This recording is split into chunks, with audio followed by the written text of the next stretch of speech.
नमस्कार, मैं विजय मारवाल आप सभी का स्वागत करता हूं आपके अपने YouTube चैनल उज्ज्वल क्लासेज में। हम जो लास्ट टॉपिक में जो पढ़ रहे थे उसके अंदर प्रेजेंट टेंस कंप्लीट कर चुके थे। अब चलेगा हमारा पास्ट टेंस। पास्ट टेंस के अंदर जो पहला हमारा जो टेंस होता है उसको बोलते हैं पास्ट सिंपल टेंस, या इसको पास्ट इंडेफिनिट टेंस भी कहा जाता है। जैसे कि प्रेजेंट टेंस के अंदर हमने चारों ब्रांचेस पढ़ी है, उसी प्रकार से पास्ट टेंस के अंदर भी चारों ब्रांचेज आएगी। इसमें पहली ब्रांच है ये पास्ट इंडेफिनिट की। इसको अनिश्चित या साधारण वर्तमान भूतकाल कहते हैं। अब इसकी रिकॉग्निशन क्या होती है, जैसे कि प्रत्येक टेंस के अंदर हिंदी वाक्यों के अकॉर्डिंग यहाँ पर रिकॉग्निशन कर रहे हैं, उसी प्रकार से पास्ट सिंपल के अंदर भी रिकॉग्निशन उसी प्रकार से करेंगे। कि इसकी रिकॉग्निशन क्या होती है कि वाक्य के अंत में क्रिया दी जाती है और क्रिया के साथ में था, तिथि, थे आदि वर्ड आते हैं। इसके अलावा आता है आ, ई और ए की ध्वनि। ए इंपॉर्टेंट है, आ ई और ए है वो ध्वनित होते हैं। जैसे कि मान लो था है, था के अंदर भी आ की ध्वनि आ रही है, थी और थे के अंदर ई और ए की ध्वनि आ रही है। तो यानी कि ये जो ध्वनि मिले आखिर के अंदर, ये साउंड्स अगर आपको प्राप्त होते हैं तो वो जो टेंस होगा वो कौन सा होगा, पास्ट सिंपल का होगा। अब देखते हैं, आगे बढ़ते हैं। इसके अंदर आगे वाला पॉइंट कहलाता है स्ट्रक्चर प्रारूप। जैसे कि चार टेंस के अकॉर्डिंग हम प्रारूप पढ़ रहे थे, तो यहाँ पर भी जो पहला जो स्ट्रक्चर होगा वो अफर्मेटिव का होगा, अफर्मेटिव सेंटेंस, सकारात्मक वाक्य। स्ट्रक्चर के अंदर पहला पॉइंट सब्जेक्ट का होगा। यहाँ पर ये भी इंपॉर्टेंट चीज है, टेंस के अंदर दो टेंस सबसे इंपॉर्टेंट माने जाते हैं। ये तो पास्ट सिंपल का अफर्मेटिव सेंटेंस और एक आता है प्रेजेंट सिंपल टेंस के अंदर आने वाला affirmative sentence. Present simple tense के अंदर अफर्मेटिव सेंटेंस विशेषकर उसके अंदर एच का प्रयोग नहीं होता था, बल्कि वहां पर एमवी फर्स्ट के साथ एस या ईएस का प्रयोग किया जाता था। यहाँ पर भी एच का प्रयोग नहीं होता है, बल्कि यहाँ पर क्या होगा, एमवी है उसको सेकंड फॉर्म के अंदर रखा जाता है और उसके बाद आने वाले वर्ड्स ऑब्जेक्ट और अदर वर्ड के रूप में आ जाते हैं। तो क्रिया के जो 5 रूप हैं वो भी हम इसी वीडियो या नेक्स्ट वीडियो के अंदर देखेंगे। क्रिया के 5 रूप कैसे बनाए जाते हैं वो भी हमारे लिए बहुत ही इंपॉर्टेंट होने वाला है। इसके बाद जो सेकंड जो सेंटेंस होता है वो कहलाता है नेगेटिव सेंटेंस, नकारात्मक वाक्य। नकारात्मक वाक्य के अंदर स्ट्रक्चर ध्यान से समझना कि इसके अंदर एचवी का प्रयोग भी हो जाता है और एचवी आती है यहाँ पर डू और डज की पास्ट वर्ब डिड। इसके बाद में जो एमवी सेकंड फॉर्म में थी वो फर्स्ट फॉर्म में बदल जाएगी और फिर ऑब्जेक्ट और अदर वर्ड हो जाएगा।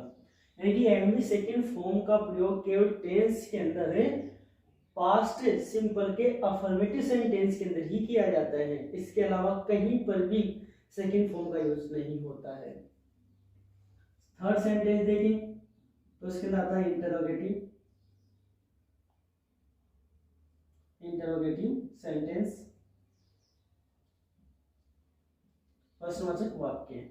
अब इसी के अंदर प्रश्नवाचक वाक्य बनाने के लिए एचवी से स्टार्ट करेंगे। उसके जस्ट बाद में आ जाएगा subject plus MV first object and other word. ये स्ट्रक्चर बनाना हम पहले देख चुके हैं, इसलिए ज्यादा फॉर्मेलिटी के बिना यहाँ पर आगे बढ़ेंगे। अपन आगे वाला सेंटेंस आता है interrogative negative sentence, interrogative negative sentence. इसमें प्रश्न भी होता है और नकारात्मकता का भाव भी होता है। तो इसका स्ट्रक्चर हो जाएगा subject plus HV plus subject plus not plus MV first object other word और साइन ऑफ क्वेश्चन मार्क। तो ये हमें प्राप्त होते हैं चारों प्रकार के सेंटेंस के स्ट्रक्चर। इसके अंदर इंपॉर्टेंट चीज क्या है कि पास्ट सिंपल के अफर्मेटिव सेंटेंस में तो आएगी सेकंड फॉर्म, और जो बाकी के नेगेटिव इंट्रोगेटिव नेगेटिव सेंटेंस बच जाते हैं उनके अंदर जो वर्ब है वो आएगी फर्स्ट फॉर्म के अंदर। नोट प्रीपोजिशन एचवी केवल यहाँ पर एक ही है, डिड का प्रयोग किया जाता है, चाहे एक वचन कर्ता हमें प्राप्त हो रहा हो चाहे बहुवचन कर्ता प्राप्त हो रहा हो, केवल एचवी डिड का प्रयोग ही किया जाएगा। अब इसके कुछ ट्रांसलेशन के एग्जाम्पल देखते हैं कि हिंदी से इंग्लिश में ट्रांसलेट करते हैं, तो कुछ एग्जाम्पल यहाँ पर देखेंगे। जैसे महेश ने क्रिकेट प्रतियोगिता में भाग लिया।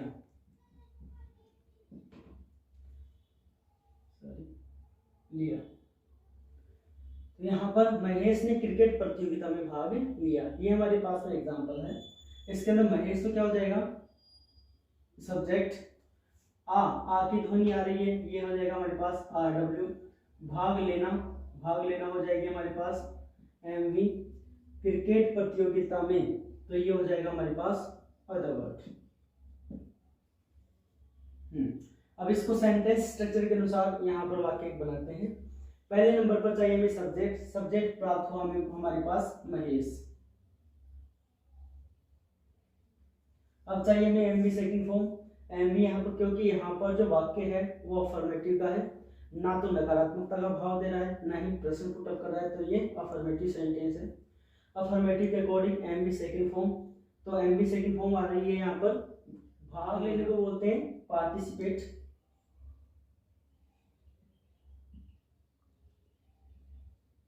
अब इसकी सेकंड फॉर्म क्या हो जाएगी, के डी लगाने से सेकंड और थर्ड फॉर्म बन जाएगी।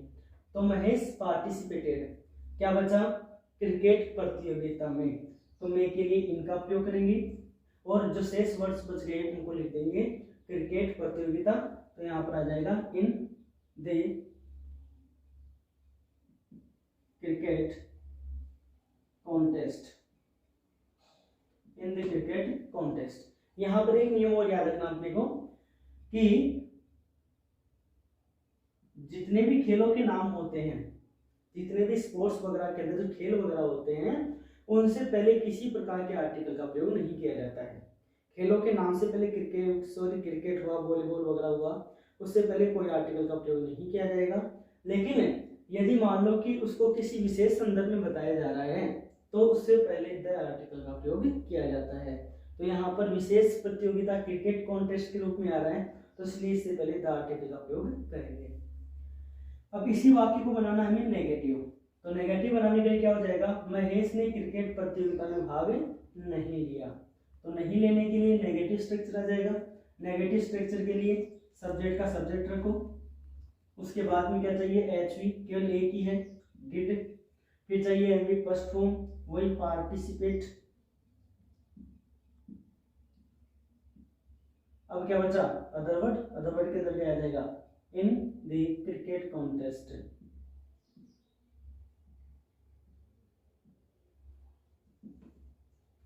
अब तीसरा वाक्य बनाना हमें इंट्रोगेटिव। इंट्रोगेटिव बनाने के लिए एचवी से स्टार्ट करेंगे। पास्ट सिंपल की जो एचवी होती है वो होती है डिड। फिर आ जाएगा सब्जेक्ट क्या रहा, वही Mahesh. Next NV first form चाहिए, पार्टिसिपेट। नेक्स्ट जो बच गया है उसको एज इट इज लिख देंगे, in the cricket contest, sign of question mark. अब इसी वाक्य को बनाएंगे इंट्रोगेटिव नेगेटिव। तो इंट्रोगेटिव हमें पहले से प्राप्त हो रहा है, नेगेटिव सेंस जोड़ना है। तो नेगेटिव सेंस जोड़ने के लिए जो आपको एमवी दी हुई होती है उससे पहले नोट का प्रयोग कर दो, और जो शेष वाक्य है उसको बिना किसी परिवर्तन के लिख देंगे। तो हमें प्राप्त होने वाला जो सेंटेंस है वो आ जाएगा इंट्रोगेटिव एंड नेगेटिव सेंटेंस।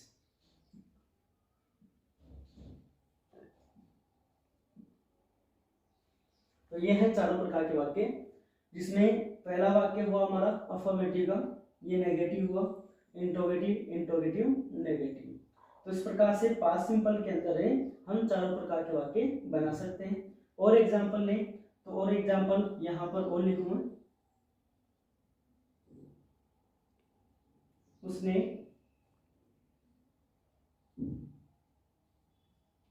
अपनी पुस्तक पढ़ी, उसने अपनी पुस्तक पढ़ी। अब ये वाक्य आ रहा है, इसके अंदर क्या आ जाएगा, सब्जेक्ट आ जाएगा। अब उसने अपनी पुस्तक पढ़ी, तो यहाँ पर जो सब्जेक्ट होगा वो आ जाएगा ही या सी।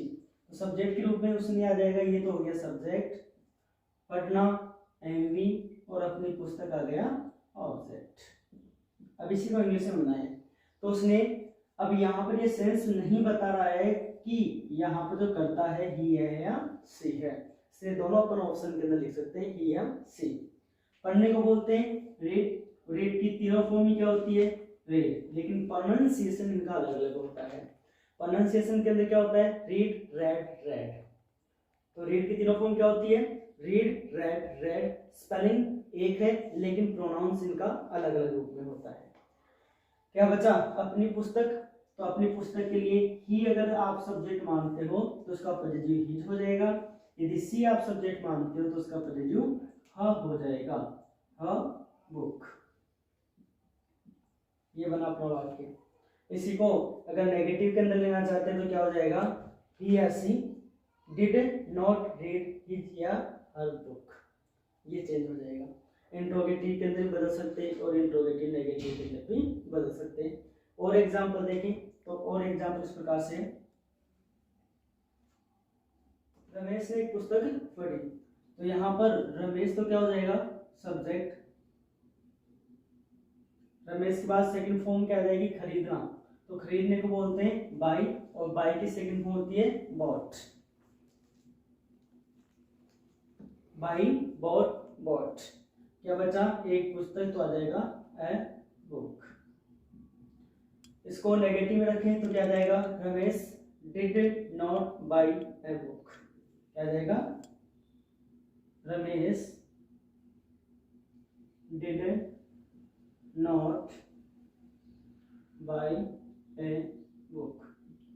इंट्रोगेटिव बनाना चाहेंगे तो क्या जाएगा, did Ramesh buy a book, क्या रमेश एक पुस्तक खरीदता है।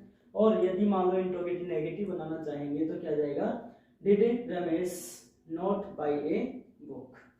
दूसरा वाक्य, मेरे पिताजी कार्यालय चले गए, तो सब्जेक्ट आ जाएगा माई फादर, माई फादर। जाने को बोलते हैं गो, तो गो की सेकंड फॉर्म हो जाएगी वेंट, और यहाँ पर एक फ्रेज आ गई चले गए, तो वेंट अवे बोलेंगे, वेंट अवे। अब एक स्थान से दूसरे स्थान पर जाने के लिए टू प्रीपोजिशन का प्रयोग करते हैं, टू द ऑफिस। वाक्य क्या बना, my father went away to the office. इसको नेगेटिव बनाएंगे तो क्या हो जाएगा, my father did not go away to the office. My father did not go, negative क्या हो जाएगा, my father did not go away to the office. Interrogative, did से start करो, subject my father, and we first go away to the office. ये interrogative हो गया। Interrogative negative बनाना है, इसी डिड से स्टार्ट करो, सब्जेक्ट रखो, नोट लगाओ, एम बी फर्स्ट, और जो एक्सेट्रा वर्ड बच गए उनको लिख दिया जाता है, साइन ऑफ क्वेश्चन मार्क। तो ये हमारे पास में प्राप्त होते हैं अन्य एग्जांपल्स। तो यहाँ पर हिंदी से इंग्लिश में ट्रांसलेट आसानी से किया जा सकता है, क्यों, क्योंकि हमारे द्वारा सब्जेक्ट वर्ब ऑब्जेक्ट अदरवर्ड आदि की पहचान को अच्छी तरीके से पढ़ा गया है। अब इसके बाद में चलते हैं, जो इसके अंदर महत्वपूर्ण जो टॉपिक आता है वो correct form of the verb के लिए। तो correct form of the verb के लिए दो सबसे इंपॉर्टेंट पॉइंट आपको बार बार बता चुका हूँ, एडवर्ब्स एंड कंडीशंस। तो इसकी जो कंडीशंस है पास्ट, विशेष रूप से पास्ट टेंस की, तो पास्ट टेंस के अंदर कंडीशंस बहुत सारी होती है, तो उन कंडीशंस को है वो आपको बहुत ही अच्छी तरीके से याद करना है। तो इसकी एडवर्ब्स और कंडीशंस क्या होती है वो देखते हैं। एडवर्ब्स, देखो एक बहुत सारी आपने कहानियां पढ़ी होगी, उन कहानियों के अंदर बहुत बार वर्ड आता है वंस। एक तो वर्ड आया था वंस, ट्वाइस, थ्राइस प्लस या an article plus time word. तो उसके अंदर जो वंस आ रहा था वो या एन आर्टिकल के साथ और टाइम वर्ड के साथ में आ रहा था। तो वहां पर जो हमारे द्वारा जो वंस के साथ में जो वर्ड आए हैं उनको ध्यान रखते हुए वहां पर टेंस कौन सा प्रयोग किया गया था, प्रेजेंट सिंपल। लेकिन वंस अकेला आए तो वो पास्ट सिंपल का कार्य करेगा, पास्ट इंडिकेशन का कार्य करेगा। क्योंकि प्राचीन कहानियों के अंदर अपन पढ़ते भी है once upon a time there was a forest. तो वहां पर वंस शब्द है एक प्रकार की एडवर्ब है पास्ट टेंस। एक आता है एगो, इसका जो प्रोनाउंसिएशन होता है वो अगाउ होता है, अगाउ। इसके अलावा just ago, some time back,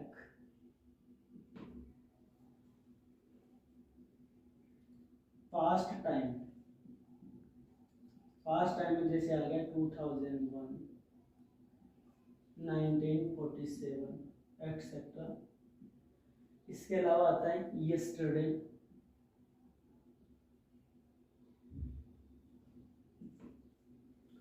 एक वर्ड होता है the previous plus time word.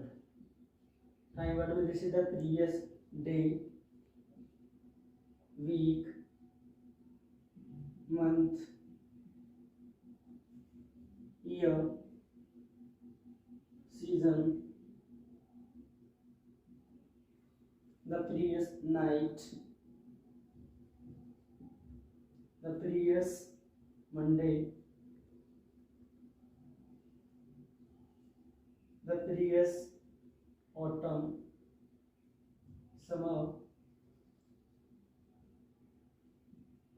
आदि टाइम वर्ड आ सकते हैं। इसके अलावा द प्रीवियस के साथ एक और आता है लास्ट। लास्ट के साथ आपको इसी प्रकार से टाइम वर्ड मिली। तो ये सारे वर्ड्स हैं वो आते हैं पास्ट सिंपल की एडवर्ब के रूप में।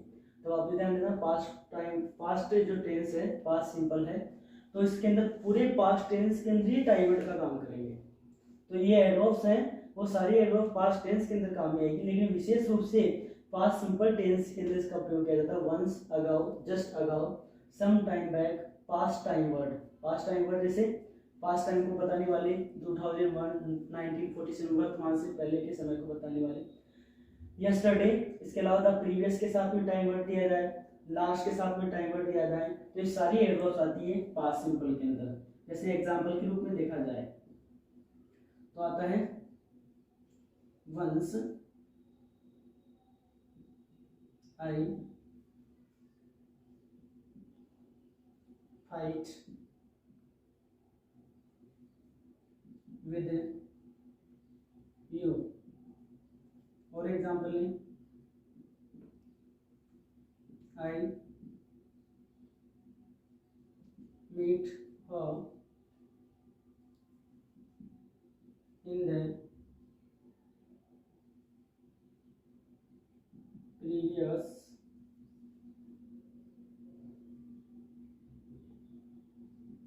morning,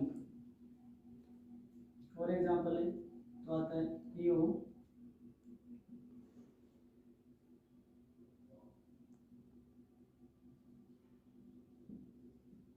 right it just ago. तो इन तीन प्रकार के वाक्य दिए गए, तीनों ही प्रकार के वाक्य में देखो यहाँ पर केवल वंस अकेला आ रहा है, यहाँ पर द प्रीवियस के साथ में टाइम वर्ड दिया गया, यहाँ पर जस्ट अगाउ वर्ड दिया गया। ये सभी जो वर्ड्स हैं वो एक एज ए एडवर्ब का काम कर रहे हैं, और एडवर्ब्स किसके, ये पास्ट इंडेफिनिट की। तो पास्ट इंडेफिनिट के ये सारी सेंटेंस अफर्मेटिव के अंदर है, तो जो ब्लैंक्स आपको दिए गए हैं वो ब्लैंक्स आपसे फिलअप करवाएगा। तो यहाँ पर टेंस के अकॉर्डिंग तीनों के अंदर ही पास्ट सिंपल के अकॉर्डिंग यानी कि यहाँ पर सेकेंड फॉर्म का प्रयोग कर दिए। यहाँ पर मायने नहीं रखता है, सब्जेक्ट चाहे एक वचन हो चाहे बहुवचन हो, एंड सेकंड फॉर्म का प्रयोग किया जाएगा। तो फाइट है तो फाइट की सेकंड फॉर्म हो जाएगी fought. Fight, fought, fought. Meet की सेकंड फॉर्म होती है मैट। मीट की तीनों फॉर्म क्या होगी? Meet, mat, mat. राइट की तीनों फॉर्म क्या होती है? Write, wrote, written. Write, wrote, written. तो इस प्रकार से तीनों फॉर्म है वो कंप्लीट होती है। अब इसके बाद में कुछ महत्वपूर्ण जो वाक्य आते हैं वो आते हैं कंडीशंस के। कंडीशंस की बहुत ही महत्वपूर्ण होती है। देखो कंडीशंस की क्या क्या है। कंडीशंस, तो इसके अंदर पहली जो कंडीशन है वो हम एक कंडीशन पढ़े थे प्रेजेंट सिंपल के अंदर। प्रेजेंट सिंपल के अंदर कंडीशन क्या आई थी कि यदि मान लो कि आपको इफ कंडीशन दी गई हो, प्रेजेंट सिंपल कंडीशन थी इफ कंडीशन वाली, तो उसके साथ में यदि आपको प्रेजेंट सिंपल मिल रहा हो तो जो आपका दूसरा सेंटेंस होने वाला था वो था फ्यूचर सिंपल का, फ्यूचर सिंपल। तो ध्यान देना कंडीशन की ओर कि यदि आपके पास इफ कंडीशन अप्लाई हो रही हो और उसके साथ में प्रेजेंट सिंपल दिया गया हो तो नेक्स्ट सेंटेंस किसमें होगा? फ्यूचर सिंपल में। अब इसी को थोड़ा आगे बढ़ाते हैं। इफ कंडीशन दी गई हो, प्रेजेंट सिंपल की जगह आपको क्या दिया गया हो? Past simple. प्रेजेंट सिंपल की जगह क्या मिल रहा हो? Past simple. तो यहाँ पर पास्ट के अकॉर्डिंग पास्ट वाली कंडीशन अप्लाई हो जाएगी। तो फ्यूचर सिंपल के अंदर एचवी आने वाली होती है, जितने मॉडल्स वगैरह होते हैं, है ना, या सेल या विल होती है, वो एज ए फ्यूचर सिंपल का कार्य करती है। तो वो एक्टिव केस के अंदर है तो वो सिंपल का कार्य करेगी। अगर उन्हीं को पास्ट के अंदर डिवाइड कर दिया जाएगा तो ये कंडीशन फॉलो हो जाएगी। कैसे? जैसे कि विल है, विल का पास्ट हो जाता है वुड। मॉडल के अंदर केन आता है, केन का पास्ट होता है कुड। और इनके साथ में क्या आ जाएगी? MV first form. तो ये कंडीशन आ जाएगी। तो अगर मान लो आपको इफ कंडीशन दी गई हो और इफ के साथ प्रेजेंट सिंपल दिया गया हो तो आने वाला सेंटेंस किसमें हो जाएगा? फ्यूचर सिंपल में। और इफ कंडीशन दी गई हो एक तरफ पास्ट सिंपल हो तो उसके बाद आने वाला जो सेंटेंस होगा वो हम फ्यूचर को भी पास्ट में बदल देंगे। तो फ्यूचर के अंदर जो एचवी आने वाली थी उन्हीं एचवी को हमने क्या कर दिया? उसकी पास्ट फॉर्म के अंदर यूज में ले लिया। और इन मॉडल्स के साथ में एमवी फर्स्ट आती है। तो यहाँ पर भी सिंपल था तो यहाँ पर भी हमने सिंपल ही रखा। तो कंडीशन हमारी यही है कि इफ कंडीशन के साथ क्या दिया गया हो? पास्ट सिंपल, तो आने वाला सेंटेंस किसमें होगा? वुड या कुड प्लस एमवी फर्स्ट के रूप में। एग्जाम्पल के थ्रू समझना। इसका एग्जाम्पल कर लें। If I had money, I would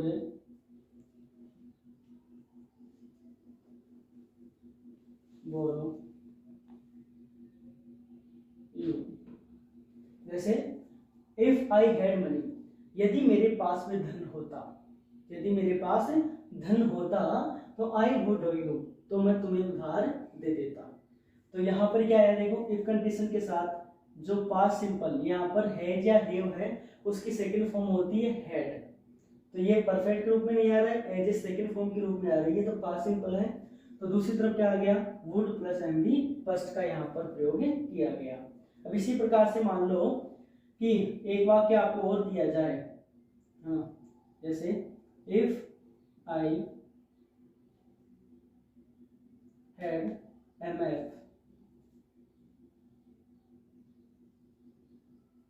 if I had MF, I could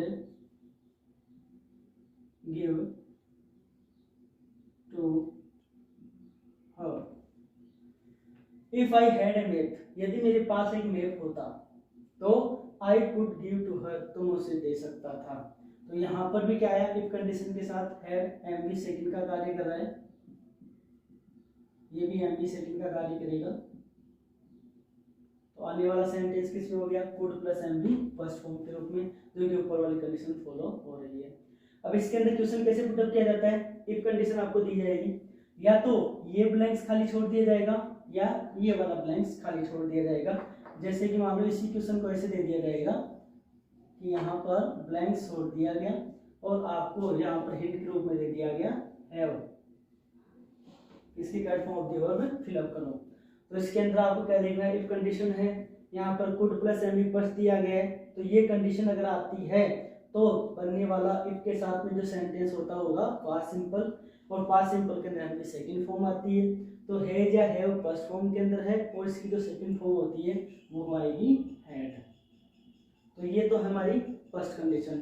इसके अलावा इसकी दूसरी कंडीशन है, वो इससे भी इंपॉर्टेंट है। कैसे? ये कंडीशन नंबर 2 के अंदर आपको इफ या एक इफ ओनली वर्ड आता है, इफ ओनली या विश, ऐसा वर्ड आपको दिया जाए, इफ ओनली या विश, इसके अंदर भाव आता है काश, इस प्रकार का भाव देने वाला होता है ये।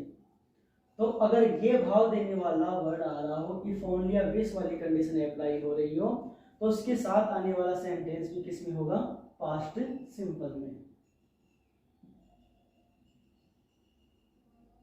देखो कैसे, जैसे एग्जांपल के अंदर आपको दिया गया है, इफ ओनली आई यू, इसके अंदर आपको बी फॉर्म फिलअप करनी है। इसी प्रकार से एक एग्जांपल दिया जाए आपको, आई विश आई, ये दो सेंटेंस दिए गए इफ ओनली के साथ और एक विश वाली कंडीशन के साथ।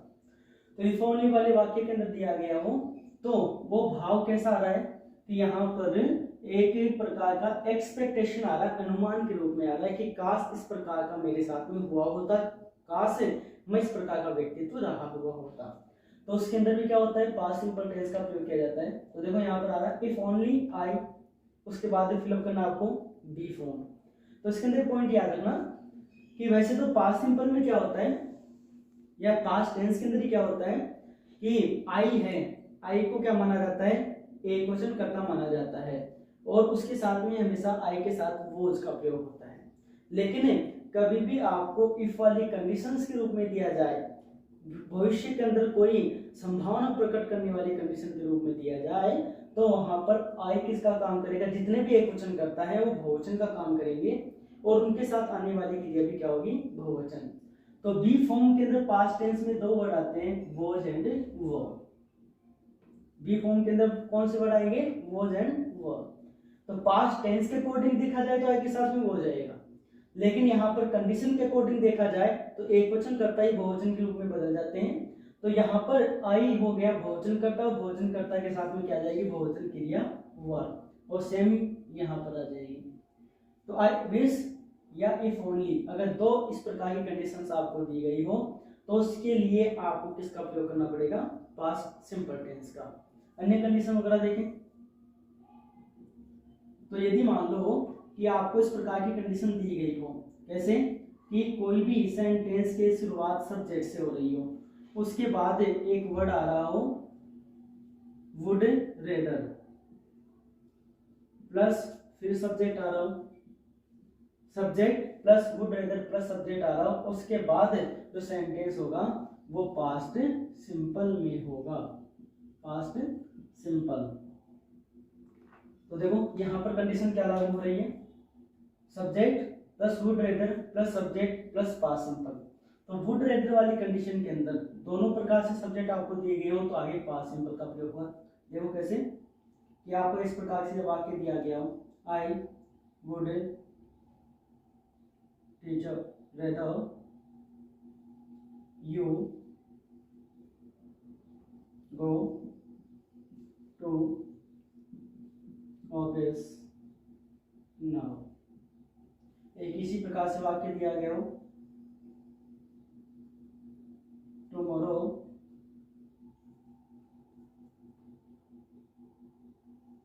इसको ऐसे लिख दिया जाए, tomorrow is difficult,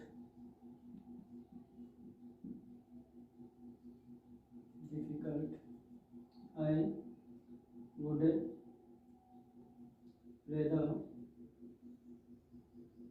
you come next day. इस प्रकार से वाक्य दिया जाए कि आई वुड रेदर, तो यहाँ पर आई के साथ में वुड आ रहा है, वुड की शॉर्ट फॉर्म ये आ गई है, और क्या दिया गया है, रेदर। फिर सब्जेक्ट आ गया, तो subject plus would rather plus subject, तो उसके बाद आने वाला सेंटेंस किस में हो जाएगा, पास्ट सिंपल में।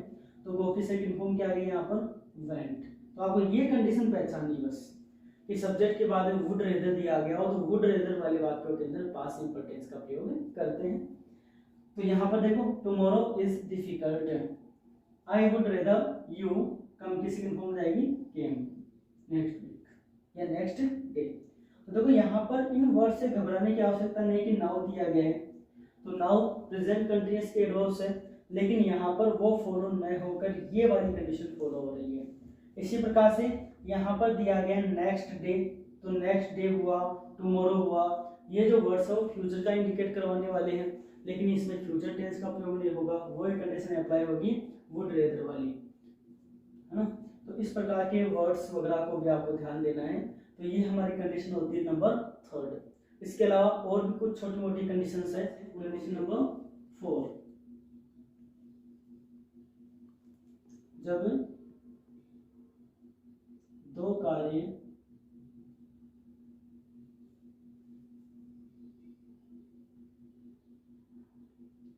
सीक्वेंस में समाप्त हो, जब दो कार्य सीक्वेंस में समाप्त हो रहे हो, सीक्वेंस का मतलब होता है क्रमशः, यानी एक के खत्म होते तुरंत प्रभाव से दूसरा कार्य खत्म हो रहा हो तो उसको बोलते हैं सीक्वेंस। या इसको ऐसे भी कहा जाता है कि जब दो घटनाएं साथ साथ घटित हो, जब दो घटनाएं साथ साथ गठित हो, तो उन प्रकार के वाक्यों के अंदर भी पास्ट सिंपल टेंस का प्रयोग किया जाता है। इसके एग्जांपल्स देखे जाए तो इसके एग्जांपल्स मैं यहाँ पर आपको दिखा रहा हूँ। निम्न प्रकार से एग्जांपल है, जैसे he switch on the light before he opened the door। तो जब दो कार्य सीक्वेंस में समाप्त हो रहे हो, दो घटनाएं एक साथ घटित हो रही हो, तो उनको पास्ट सिंपल बनाते। देखो, यानी कि यहाँ पर कहा गया है कि दरवाजे के अंदर प्रेस करना, जैसे कमरे के अंदर प्रेस किया जाता है, दरवाजा खोला जाता है, तो दरवाजा खोलते ही स्विच ऑन किया जाता है, या बाहर से अंदर से। तो ये दोनों कार्य क्या होते हैं, सीक्वेंस में होते हैं। सीक्वेंस में होने के कारण दोनों को पास्ट सिंपल बनाएंगे। तो स्विच है तो स्विच की सेकंड फॉर्म हो जाएगी स्विच्ड, स्विच्ड ऑन। और यहाँ पर ओपन है, इसकी सेकंड फॉर्म हो जाएगी ओपन्ड।